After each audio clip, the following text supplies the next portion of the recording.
From our social studies books to written and oral history, the narration has been varying. What version have you heard about the man Tetteh Quarshie and Ghana's cocoa? That he swallowed cocoa and smuggled it into Gold Coast from Fernando Po, or that the first seed he planted died and so he had to move to Ikropong? Well, how about the family background of the first Ghanaian who introduced cocoa into Ghana? We are here at the Tetteh Quarshie cocoa farm in Mampong Ipiapim, where he planted his very first cocoa seed. It's going to be an interesting episode. My name is Wanda Hagan and this is People and Places. Come along. Good morning. Good morning. It's saying. My name is Your friend Wanda. That's Thomas. Okay. Maybe shower no pa yenya. Inti ye nante kakra na yembo nkomo. Okay. I say pai mo ye the skills na ya na say ye utimi ye ni bia. Oh, but me born anyhow. Oh, okay. This is seed no woman here. Until we boy we are na fi. Intimi. But you utimi. I see. But all we are ironing into men try so berry. Oh, okay. Until like the sun already tough. Okay. Now, are you related to Nkabo Kakra? Are you related to Tetteh Quarshie in any way? No, I'm not related to Tetteh Quarshie. But the reason why I've been here was through my father. Okay. You know, after the man established his first cocoa farm in Mampong Ipiapim here, and he died earlier. So after he died off, no one was taking in charge of the farm. So my father was the first person to choose to come and take in charge of the farm. So who was your father? Well, my father was called Mr. Kwame Asmani, and he's the person who took in charge after Tetteh Quarshie's death. So he was being as a caretaker in the farm. I see. Until Tetteh Quarshie died? Yes. After he died, was the farm just lying dormant? How did your father come in? Yes, the farm was just living at no one was taking in charge of the farm.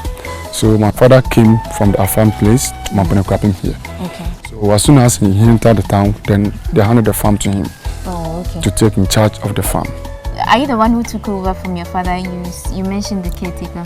No, I'm not the one who took in charge after my father is also dead. It's my senior brother who was able to control over the farm. Okay. I see. So he's still around? Yes, he still works here. So Thomas, what do you do on a typical day like this at the cocoa farm? Well, actually this farm, I'm here as a tour guide. Okay. Yeah, so when I have a visitors, give them the history about the man. Okay. Then move to the original tree, show them how we still have the original tree in the farm. Okay. And after that, we also have a process in the farm, which is called the fermentation, in which we harvest the yellow cocoa pod, then we pass through. Okay, so there are farmers, there are tour guides, and there are harvesters. Yes. You know, the caretaker who does the harvesting, and he's also the person who takes in charge of the farm. He does everything. Okay. So one caretaker and 2 tour guides in the farm. Okay. Yeah. Okay. We've heard a lot of stories about Tetteh Quarshie. Me, for instance, in my primary school, I was told he swallowed cocoa from Fernando Po. Really? And then kept it till he came to Gold Coast, and then. Well, yes, that's a history. What's the actual story? So that's the history we also learned about him. But later, when I get up to this stage, then I knew that they were telling us a lot of lies about Tetteh Quarshie. Okay. Well, Tetteh Quarshie didn't swallow cocoa beans before he brought them to Ghana, because in that olden days, in 1870s, traveling were very difficult. Okay. Because we're not having an aeroplane for traveling. So they'll travel by the sea with either ship or the canoe. And Tetteh Quarshie go by with the ship. And it took him 6 weeks from Ghana to Fernando Po, which is currently known as Equatorial Guinea. It took him 6 weeks before he would get to Fernando Po. And assuming that Tetteh Quarshie swallowed the cocoa beans and he remains on the sea for 6 weeks. So are they trying to tell us that the whole 6 weeks that he was on the sea, he couldn't visit the washroom? And assuming that he visits the washroom, everything going straight into the sea. So he will never get back the beans and return back to Ghana. So Tetteh Quarshie didn't sow cocoa beans, Okay. but he that came along with cocoa pods. Okay. The ripe one, he came with 6 of them, being hidden in the toolbox. Okay. So he hid it anyways, Yes. but not in his stomach. No, Okay. he was a blacksmith, Okay. and a blacksmith got a lot of metals. So there was a toolbox with the metals are being kept inside. So after he got it from owner, he just removed the tools and he hid the cocoa pods in the toolbox. And afterwards, he arranged the tools on it and he covered it. I see. And before we are allowed to enter the ship, they will ask you to bring your baggages for them to look through what are the things you are having in your baggages. And Tetteh Quarshie was told to open the box. And after opening it, they only found the working tools being in the box. The cocoa was under the working tools. Yes. Okay. So they couldn't think further that there's something hide under the tools. Okay. Okay. So he That had was how advantage cocoa- and returned cocoa back to I Ghana. see, I see. Right, so now we know how Tetteh Quarshie ended up in Ghana, but we also know that he has some kind of a Ghana background, I mean, from the name Quarshie. So how did he end up in a Kropong? Well, the reason why Tetteh Quarshie came to eastern part of Mampon here was the Basel missionaries. Okay. That's the Presbyterians. So they took him as a worker amongst them. Okay. So basically the work was mostly at Ekropong, Which work? like the Presbyterian churches. Okay. They were building So he the was a churches. missionary? Yes, with the Basel missionaries. Okay. So they took him as a worker. So through the work, they start from Mampon here. From Mampon, they move to Ekropong. From Ekropong, then they move back to Fernandepo. All this while, did he already have the farm? No, after he went to Fernandepo, then he returns cocoa back to Ghana. Okay. Yeah. Did you ever hear anything like Tetteh Quarshie planting one of the seeds elsewhere, but it died, and so he had to move to Ekropong to now start the farm? You know, because Tetteh Quarshie wasn't from the eastern part of Mampon here, but he was rather from the greater part, which is Accra. So after he reaches Accra, he was trying to establish the cocoa at Accra. But because of the soil nature of the land, cocoa doesn't do well in southeast area. Okay. So he starts with a nursery, but the way the plant begins shows that the land is not fertile for cocoa plantation. Okay. So he already knew around the eastern part here. So he just moved up from Accra to Mampon here. Then he set up here and established the cocoa. How old is this farm? This farm is 140 years old. Yeah. That's very old. I mean, I'm sure 3 of my grandfathers died before Yes, this farm was you know, established. well, normally cocoa tree doesn't have a specific lifespan. It always depends on the farmer, Okay. how you take maintenance to your cocoa trees. That tells you the plant will still live and produce. The farm is still in a good condition 140 years after it was started. How do you do it? Well, cocoa plants initially doesn't have a specific lifespan. It always depends on you, the farmer, how you take maintenance to your cocoa trees. Still, the plant will live and produce. But since 1879, we still have 2 of the original trees, which was being planted by Tetteh Quarshie himself. But the other ones that you will be seeing was planted in 1960. That's Okay. when they make the re-establish of the cocoa. Okay, but how many trees did he start with? You know, say 2 of them are left. yeah, but the how first many? one left with only 2. But when he came, he made a farm. Okay, It was being bigger and larger than this. okay. Yes. Then this entire farm? Yes. Okay. It was very bigger than this. But in the olden days, if you want to own a land, you don't need to buy. Just to see the chief, then do a traditional way, then they give you a land. So this land wasn't sold to Tetteh Quarshie. Okay. It was a gift by the chief. Okay. And after he was died, it has been like encroachment. And he left with this. Oh, So all these houses that we are seeing were not built up here. Oh, okay. All this place was a cocoa farm. Oh, okay. But after he was died, So they've eaten somehow into yes, the farm. into the farm. Oh, okay. That's why I left with this. So now we have about 1 acre. That's 0.38 hectares. So roughly 1 acre that we have now. But do you know the specific number of trees he planted in the, or it was just a lot of It trees? was a lot of cocoa trees that it was planted. Okay. Because in cocoa pod, a pod contains a bean from 1 up to 55. Okay. It could be less than 55, but not more than 55. So it's always between 1 and 55 beans in every cocoa pod. Oh, okay. So assuming that he came with 6 pods, and every pod contains about 20. So he made a large cocoa farm. Oh, Yes. okay. And there's just 2 trees. As So left. the trees we see here are trees that were planted In 1960.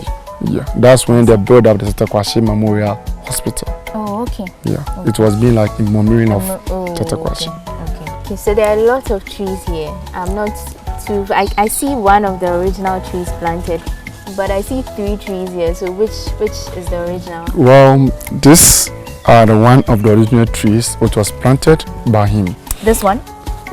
This is not the first one. That Okay. this will be the sprouts that may come out of the original one that was planted. So the first one itself is already dead. Oh, But when okay. it's about to dead, we have the sprouts may coming out from the So same these root. are like the children of the Yes, I would say the great grandparents are this. Oh, okay. So okay. the same root still produce the cocoa Oh, okay. from the cocoa Tetteh And Quarshie. how often do you get good cocoa pods from this very old tree? Well, you know, this variety that we're having here, we harvest 3 times in a year. So the harvest will start from June up to December. Okay. So in December, then we get to a dry season of the plant. So that's why if you look through the plant, there's no a lot of cocoa trees or cocoa pods on the tree. So in the dry season of the plant now. Oh, okay. Yeah. But when the other trees are ready for harvest, this also produces Yes, it also produce enough. enough. Oh, okay. So we make harvest on the plant. I see. Is it the same type of tree that was planted after the original one? You know, this variety that we have here is only one species that we have. Okay. Because for now in Ghana, we have 3 varieties of cocoa in Ghana now. In naming, we have this called the Amelonado, or at times we simply call the Amel. That's the one he brought from Equatorial Guinea. That's the first cocoa that come to Ghana. So this one we harvest 3 times in a year. Amelonado. Amerinado. Yeah, Okay. that's the first cocoa tree. Okay. So this one we harvest 3 times in a year. Oh, okay. That's what we have here. Yeah. And then the other species? The other species we have the hybrid and Amazonia. Okay. That one was researched from this species. For cocoa research, then it was able to come out from this. Oh, okay. Yeah. For that one, it's all year round. But for that one, we plant them from 1 year up to 3 years. We start harvesting. But from that stage up to 35 to 40 years, you need to rehabilitate your cocoa farm. So these trees are not as old as this one. They've died and have been replanted. This one, since 1879, we haven't cut them off. Okay. We still use the same plant. But the hybrid in Amazonia, when you plant them roughly 2 to 3 years, it will start producing. From that period up to 35, 40 years, that's when you need to cut them, then plant a new one. That's the hybrid in Amazonia. But this one is not like that. Yeah. But can you tell the difference between a tree, the different types, just by looking at it? Yes, the other ones are very short, and the pods are very big and long, and they have a lot You of mean- timber. That one have a What is timber the than this. Yeah, the bottom of the cocoa is called a okay, timber. okay. It's very bigger than this. Yeah, that one, and the pod is very big and large. Those are the new ones. Yeah, that's the new So this ones. is an original. These are the original cocoa trees. They are the sizes of the plant. We may not have any bigger than this. Oh, okay. I see a lot of other plants around, like cocoyam leaves. Right, these are cocoyam Yeah, leaves. that's right? cocoyam. Okay. Yes. And which plant is this? This is chili pepper Chili pepper. that we may having. I will say that is the most hottest pepper that we have in Ghana. I see. So we Yes. have cocoa plus chili pepper. Yes. And this one is That's cocoa. also young cocoa trees. Oh, okay. But you know, cocoa is kind of plant. It needs sun, but not too much of sun. So we always provide sometimes a shade or canopy onto the plant. So that's why you may see the cocoyam. We have plantain, we have banana, we have a plant called Grisidia tree, serve as a shading plant. Oh, okay. We have avocado. For the young cocoa plants. You know, for the young cocoa plant, mostly grow by the cocoyam and plantain. Okay. But when you grow up to a certain stage, that's when the shading plant may come in Oh, okay. to control the sunlight onto them directly. What soil type do we have here? What soil type is the cocoa planted on? Cocoa need the clay or the loam soil or the what do you call it? Black soil. Okay. Yeah. Okay. Yeah. Awesome. Since Tetteh Quarshie died, I'm sure he has grandchildren and family around. Yes, of course. Do they still come to the farm? Do they visit the farm? Oh yes. Do they get any benefits from their great grandfather? Oh yes, a lot. You know, because they are still insist in the farm. Anytime they want to visit us, they come in and visit us. Okay. So whenever they come in and there's anything that we can give it to them in the farm, we take it, then we give it to them. I see. So they still pay visits in the farm. Okay. Yeah. Okay. All right. Does government help with the maintenance of this farm? Oh yes, a lot. I see. Yes, because you know, cocoa also have a lot of diseases that also attackers the plant. So in all that cases, they came in to help us for spraying in terms of those diseases that come to the cocoa plant. Yeah. And how often do you maintain the farm, as in spraying and all of those things? Well, this farm in a year, spraying is a lot because at times in a month they can come about 2 or 3 times in a month. So in the whole year they can come about, I'll take about, let's say, about 30 to 40 times for spraying in the farm. Okay. They help a lot. I see. Yeah. What are some of the biggest challenges you can name? Well, that one is mostly called the black pod. I learned we have some over here. This season is a lot in the farm. The black pod disease tackles the cocoa pod. When they are young, you will see the pod ripe, but the beans inside are not yet ready. When the pods are young? Yes, Okay. they are ready for harvesting, but as soon as you harvest, there's no bean inside for you, the farmer, to use. Oh, okay. So it's just the pod there. The There's pod, no bean in the yes, pod. the bean inside you can't use it again because the disease has tackled Oh, and doesn't work again. okay. So then it means you lose a lot. A lot. Money. So that's why a lot of farmers are crying. This year we're having black pod disease that tackles our cocoa. For that one, when as soon as we have it, a lot of cocoa are going to be damaged. Yeah. But the occasional spraying helps. Yes, it helps a the lot. situation. So whenever you see that there's a lot of disease beginning, you have to recommend it for spraying. No. Yeah, Okay. so you come in and make a spraying for you. Alright. How much does the farm get in terms of money every year? Every year, well, as I said earlier, when my farm is 0.38 hectares, just a small cocoa farm. And for now, we are having a bag of cocoa is 64 kg. That's the normal size of cocoa bag. Okay. And it's now about 500 cedis. So this farm, in every year, we harvest 3 times. So when I combine together, in a year, I may have about 2.5 to 3 bags from this farm. Okay. Yeah. Do we still have any of Tetteh Quarshie's first tools he used? The relics? Yes, we were having a museum which was being attached with the farm.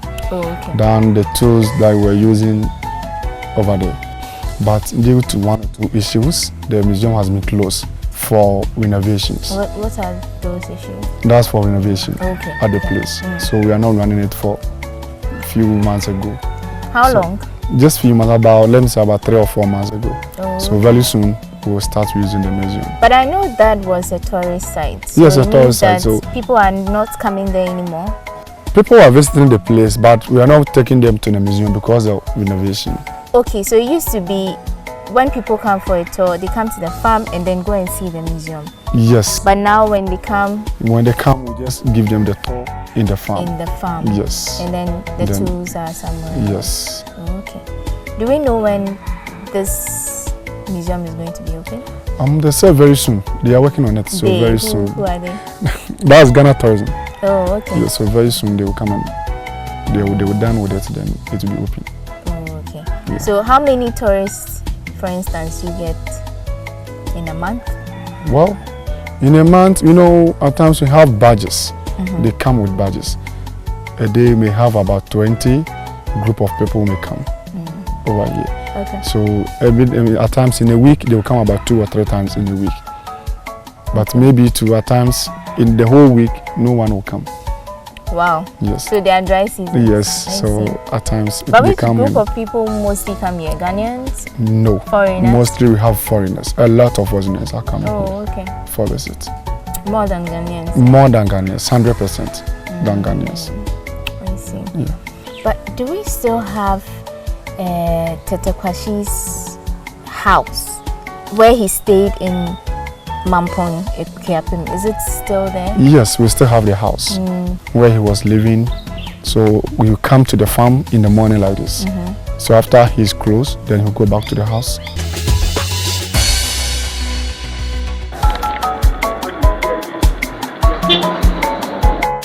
This is where the blacksmith turned farmer lived. We are here at the residence of Tetteh Quarshie to speak to his great-great-granddaughter and find out how his life here in Mampong was and how he mingled with locals here.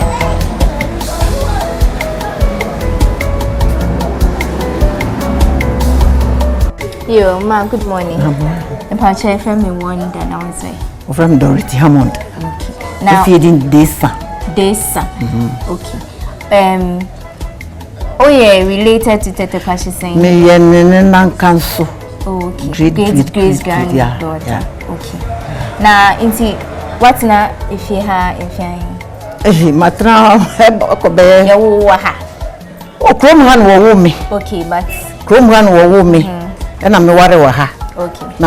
Namu mi kunufi. Oh, okay. Inti actually nam Betana. Okay. Inti had the mitraha be 10 years. Oh, nam me be about me bapahin. Na me woman me be nam fear nam sanko Lagos. Me feel Lagos by nam samba habim. Oh, okay. Inti be 5 years ini. So 6 years na. Cocoa board full by will be 6 fear. Na me wa. Inti oba no wo siesie anu obubu dan nem na kan na ceiling ne doti edan be we okay e hona Tetteh Quarshie e hona try you okay eti wo bubu na wo hu bibi wo kotokum na wo se mefa ba fa na saadi we na ba ko bi kan andi me hu e na mefa na mchichi to wo Ghana ha obia ba obehwe titles global mu nyina ba na kita mama no atwa picture ne ade nyina so wo ko no so ba wo kwa ba obia ma na Tetteh Quarshie no oba kan wo so wo friend papa ne se de enti ofi bisase hono ko bu ni koko ni nyina o ko nese ansana o ko dua wo aha ba yinim se Tetteh Quarshie o yenkrini yo ne mama ne papa ye Ofi nkrambai no osua wo aburi fuse koko no wo hu bida tutufu sese wo hu bida enti Mampong ha opehin no je ni si ha no wo fe no opehin ni de ono wa asase atare mfa asase enti na wode na man wo ha enti do kodua koko no wo yo enti obaye no na farming ni kwa na no ye eno ni blacksmith o ye ni blacksmith ni nyina nti obeto o ne ni oluman ba ko fe no atama ama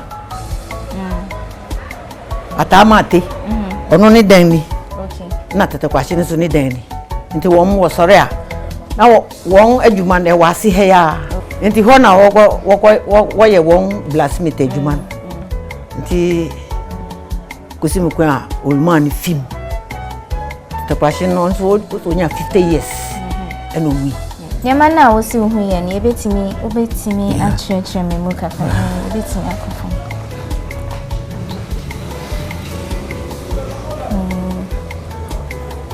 ye ne a odi to koko oh okay odi dia hye anu na odi plug koko no wo soro na to fem okay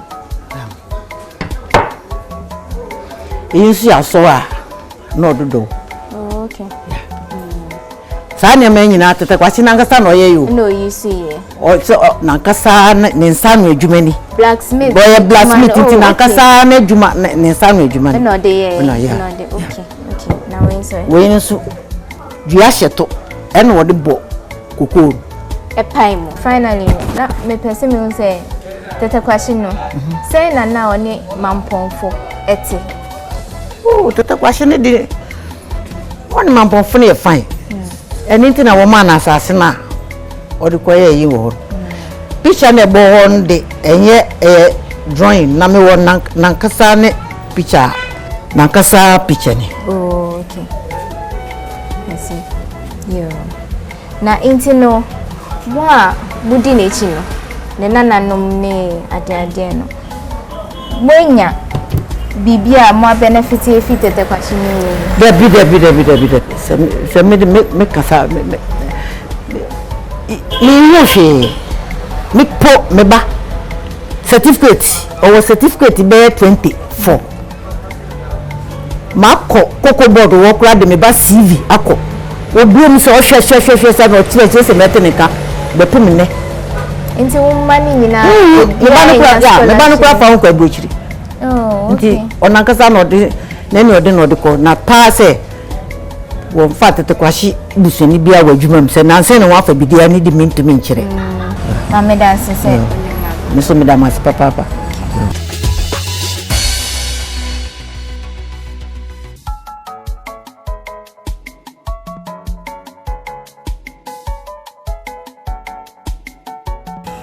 How is Ghana benefiting from Tetteh Quarshie's farm several years after? I mean, when you produce a cocoa. Because since our farm is still small, so they don't benefit a lot. Because in a year, we have about 3 bags from this farm. Okay. Not enough. But the other farmers around us, then they benefit a lot. And these bags go to who? These bags, we sell to the company. It goes to Cocoa Board. Okay. Yes. Okay. How easy is it, or rather difficult is it, to process your cocoa? When are you looking at the factory actually function? You can't tell. I can't tell. Unless they say that we are going to start today or tomorrow. Okay. Then we still. Right.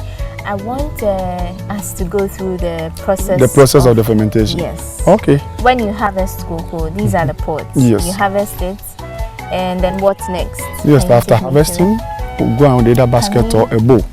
We'll pick them, then we'll put them in a certain area. Okay. Then, you have any of the dry pods around? we don't have the dry pod. We have the dry beans. Oh, okay. That's what we have. Okay. Yes.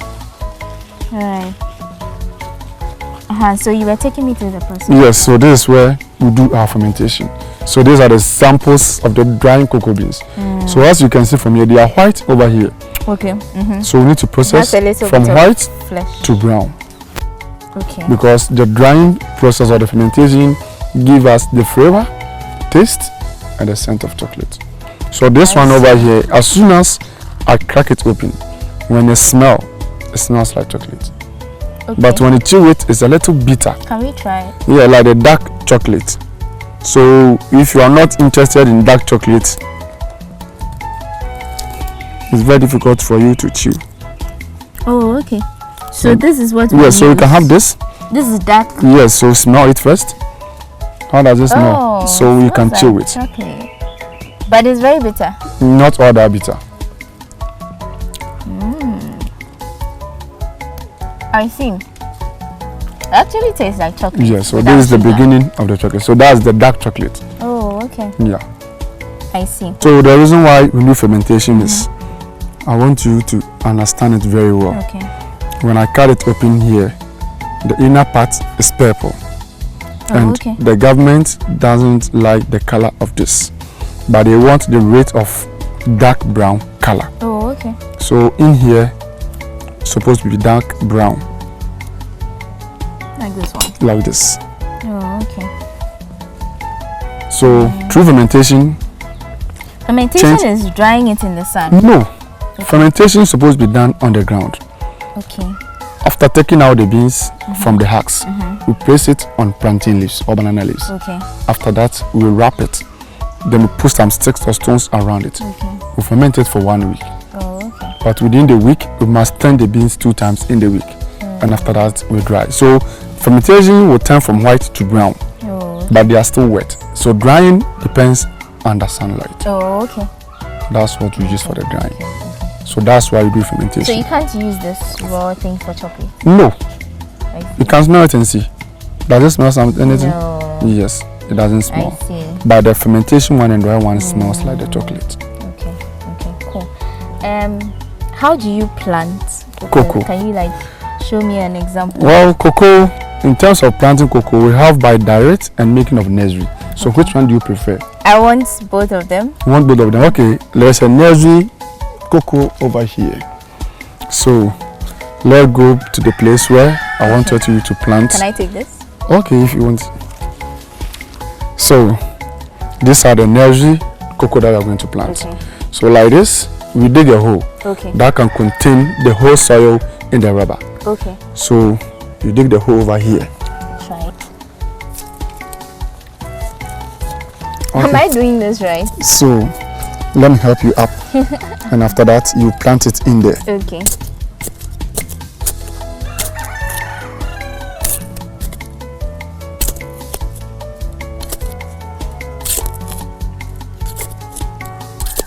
So after that, you cut the bottom of the rubber. Okay. So cut it like this. So that's it for the nursery. Then you put it in the soil. Okay. So you shake it. And then everything. Oh, okay. After that, But why do you have to put the soil? Is this soil different from the? you know the roots has begin in the soil. Oh, okay. So you have to put the whole thing inside. Okay. So So after it that, just yes, continues. you cover around it, just like that. And after that, you leave You it. don't water. You So just leave it. after transplanting, you water for few weeks, about let's say roughly 1 month. After that, you stop watering. Oh, okay. Then you leave it. And then it grows on Yes, its own. and So it's the also- same process for the. No, by direct, you just take a bean, then you take it like this. You dig a hole for about 1 centimeter. Okay. Just dig a hole like this. Then you put the bean there. Oh, this small hole. Yes. Oh, then okay. you cover. Oh, okay. That's it. Then we put down just about a peg, a little stick. Around. So you Around notice that you have planted something over there. So after 3 weeks, your cocoa will germinate. Then it comes out. Okay. So that's how we plant cocoa. We've learned how to plant Cocoa. Call it an exciting lecture, but we began with the cocoa pods and we ended up with the dried beans, from which we get all our lovely products and chocolate bars. I have enjoyed myself, and I hope you've been educated with all the misconceptions cleared from our minds about the man Tetteh Quarshie. It's been lovely having you on this show, joining us. Till next time, my name is Wandami Hagan, and this has been People and Places.